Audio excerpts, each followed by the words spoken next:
Um, I think, I came to this session today, maybe on a lighter note, I should start. I always thought that if you want to take carbon dioxide out of the air and put it into the ground, the cheapest way is to plant a tree. But today I learned other things. So, and really, it has been a learning experience for me. So I want to thank all of you as experts, certainly our eminent professors from the World Maritime University and many others. And,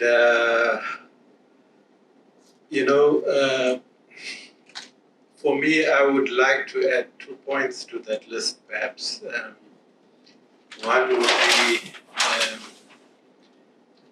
a readiness, and that would be in brackets for almost anything. Secondly, would be a competitive analysis and our competitive advantage as a country. What are those things within this process?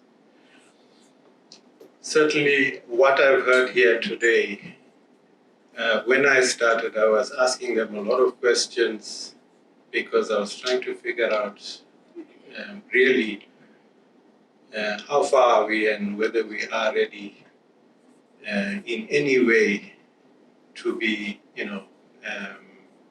playing in this game in a meaningful way in the world. And I did come to the conclusion after listening to many presentations that we are not badly off at all, and that's why that readiness is very important. Because if you want, if we have to look at it, from a geopolitical point of view, there's Europe and there's the two largest growing economies in the world, India and China, that want to wean themselves off fossil fuels because they don't have any. And of course, it's becoming increasingly expensive the way there are conflicts in the world, the price of oil, etc., the access. And so certainly for them, moving in this direction, notwithstanding the actual global warming issues, etc., just from a pure economic point of view, the inflationary pressures, etc., means that they will be imposing more and more green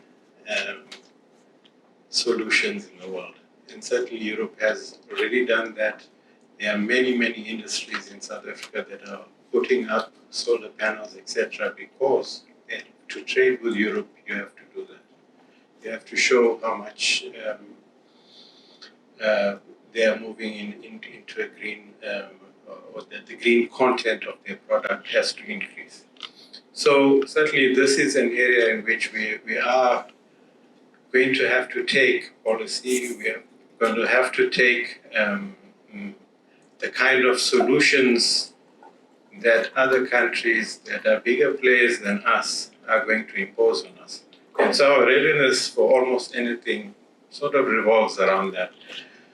And it was heartening to note that whether you're talking about ammonia, whether you're talking about eco-friendly diesels, etc., the root product is going to be the hydrogen economy that Dr. Roos was talking about. And so if we have already from the Department of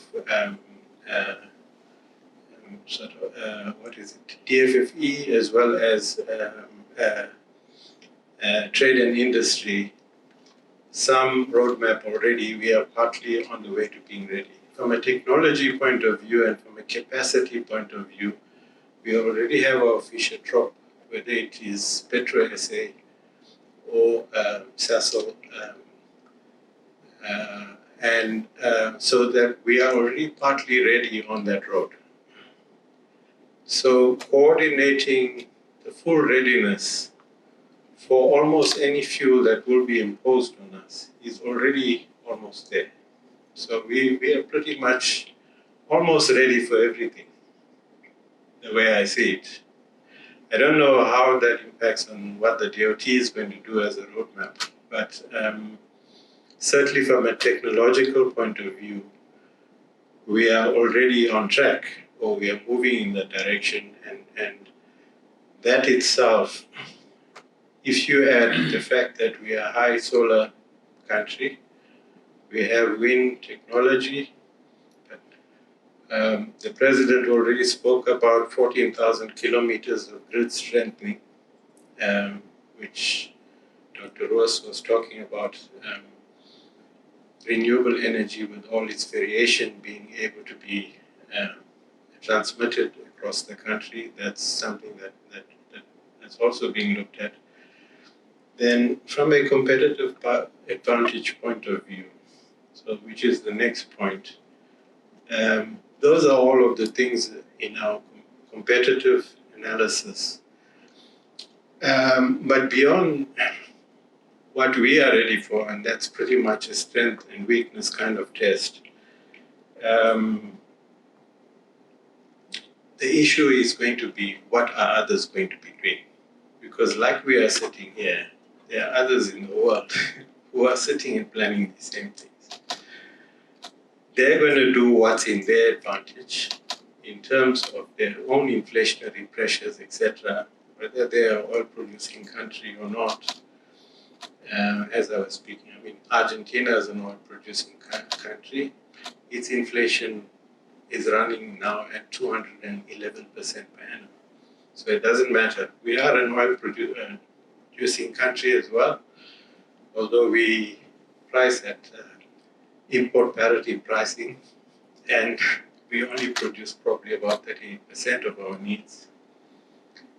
But we also have to move in this direction because it's a major driver of our inflation. Fuel prices is essentially a big part of our inflationary pressures. So if we are able to produce these renewable energies cheap, if we are able to then produce the green energies that Professor Ross and others were talking about, sorry, I keep saying professor, then it must be in relation to what others are doing as well. And so getting to know what are the other plans in the world, what are the other production capacities out there, what is the intention, whether it's of Europe, China, India, Japan, and many others, then we have to take these things into account. So let me leave it at that, but just wish you all well on this journey, and thank you all, and hopefully that you will all be able to contribute much more into the future. Thanks.